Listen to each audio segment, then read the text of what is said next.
Have Lunch with Hannity. Weekdays at noon, after MoneyWise, on Bakersfield's Right Choice. Kern Radio. News Talk 1180. KernRadio.com.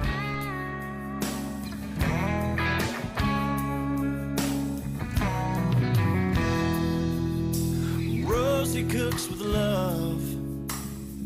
$5 a plate. These guys are coming to town. We don't know if we're going to close the deal in May or not, but everybody's got their best people on it. And they really want to play Buck's Place, too, because they said they do it for a lot less money on their way to their L.A. tour. I make fun of politicians a lot because they're mostly jerks and they just throw money away and don't do anything worthwhile. But every once in a while, you hear a story of one of these knuckleheads that rises above all that and does the job that we hired them to do.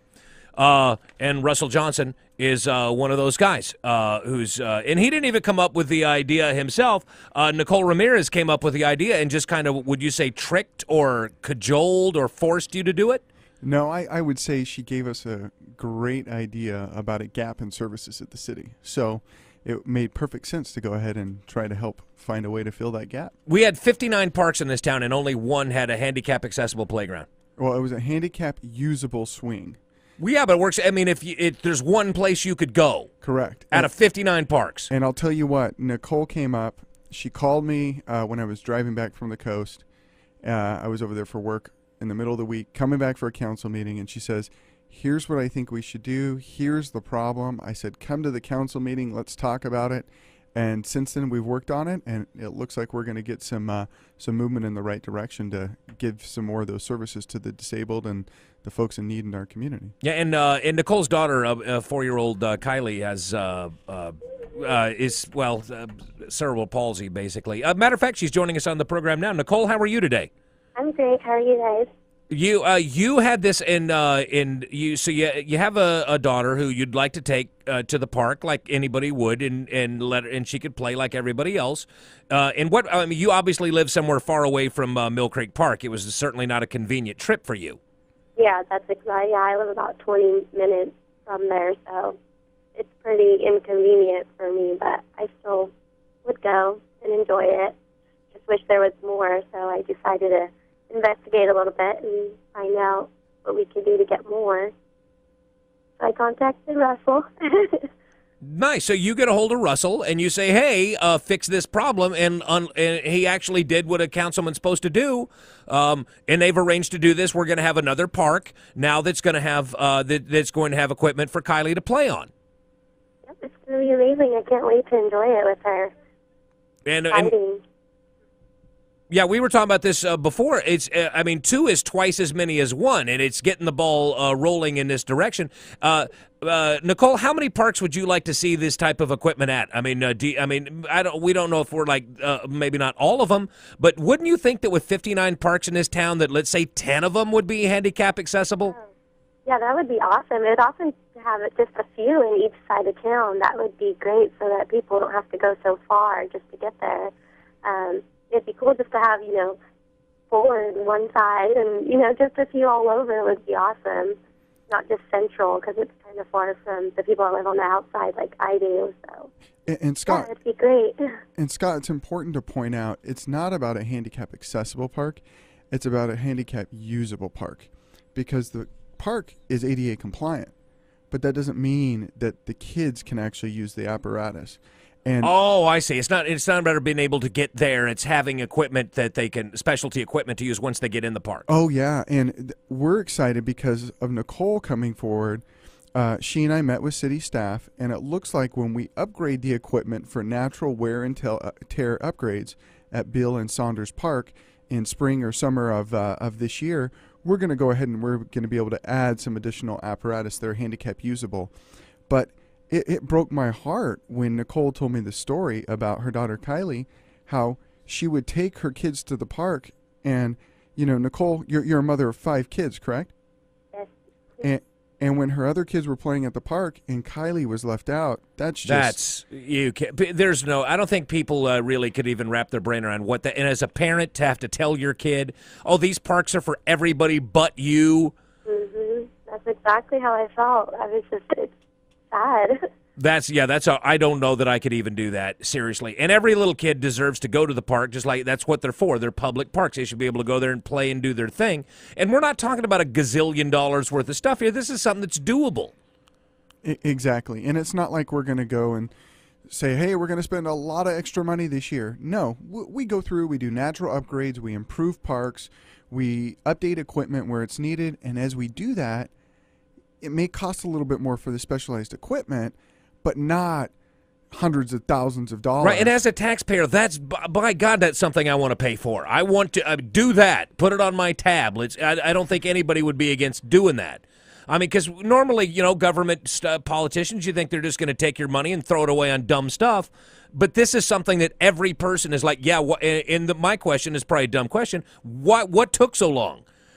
We got 59 parks, and one of them Kylie can play on? Well, it's interesting. The more that Nicole and I kind of got into this, and I really credit Nicole because she did a lot of research to get us to where we're at.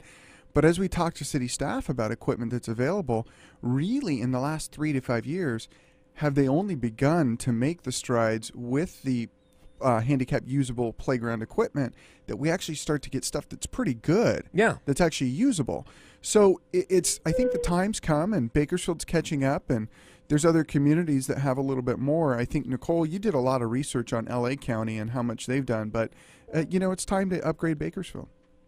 And wouldn't you, and Nicole, wouldn't you think we got 59 parks? I don't think it would be unreasonable to assume that 1 out of 10 parks would be, would have this specialized. If 1 out of 10, we'd still have 6. Yeah, that would be awesome. And, we're hoping 2 parks a year. That's going to be great. Eventually we'll have most parks with usable equipment. It's going to be awesome. Now, do you, and surely just because of support groups and knowing people in medical facilities and that, surely you know other families that have kids with similar needs to Kylie's. Yeah, we know quite a few, and they could benefit from it as well. And they all have different disabilities, not just what my daughter has. So, there's a bunch of kids with different needs that can benefit from these parks with different equipment that can help them out. That is, well, how long before we turn this around? Because we need to have like a proper, ribbon cutting and the whole deal. And we need to dedicate this.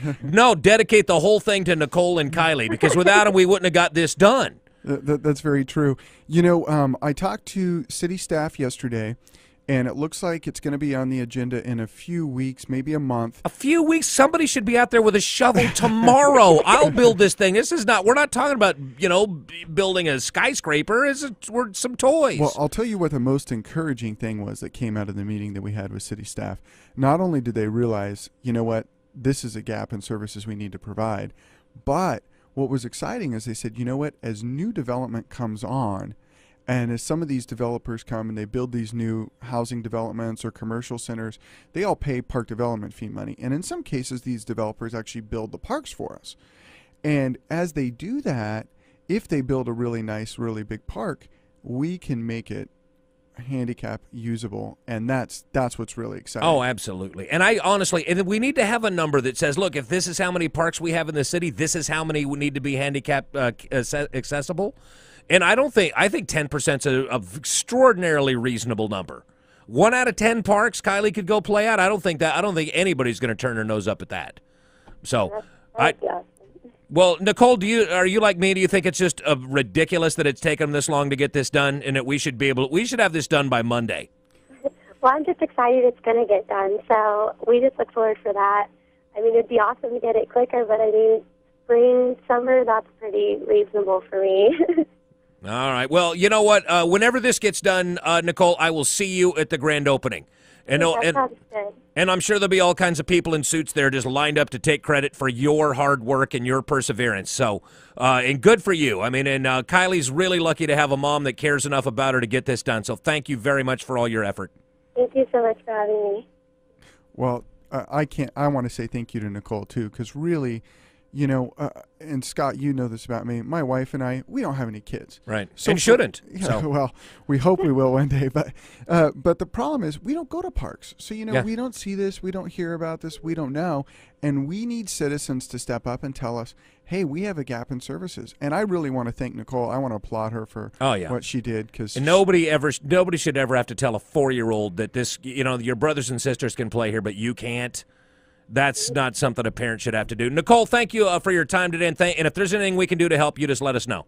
Thank you so much, you guys. You guys have a good night. All right, dear. And seriously, and I volunteer, if anybody ever defaces this property, if anybody graffitis it, whatever, I will kill that person, and I'll disappear the body, and nobody will ever know what happened. And I'll do as many times. Steven and I'll do it. I got a truck and a shovel. Seriously, we need to make sure this stays as nice as it is the day it was built. Thank you. Can you imagine somebody like tagging? Because it'll happen eventually. Well, it's interesting because Nicole told me the story about one time she took her daughter to Mill Creek Park, and there was teenagers that were actually on the only handicap swing there. Oh! And finally, after she waited and waited, she finally said, "Hey guys, do you mind?"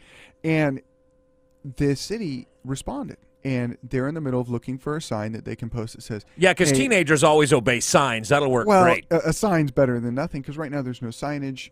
You ever see that movie? You ever see that movie with Step Brothers with John C. Reilly and Will Ferrell, and they show up and all those hoodlum kids at the park? Oh yeah. Throw down. I'm picturing me and Steven. Steven looks a little bit like John C. Reilly from this angle. Kind of does. Get her done. That'd make me Will Ferrell, I suppose. All right, Russell. Seriously, I don't want to give you any credit for this because all you're doing is doing your job, and Nicole's the one who did the remarkable part. But thanks for not screwing it up and not, you know what I mean? Thanks for actually doing your job and being a good guy. A lot of people appreciate that. So thank you. I appreciate it. I wish I could say I voted for you, but I don't live in your district. But I would have. So next time, who knows? Maybe you run for president someday. Dog catcher. You better have a couple of kids first because you need that to get that job. Dog catcher would be good for you. Perfect for you. All right, we got to get a break on. We'll be right back. Hop and Hercules will be here at 5. Tell you what's going on at ain'titcool.com. Ask Mr. KERN. Those guys wear a lot of hats, literally. We'll be right back. It's Kern Radio. It's News Talk 1180.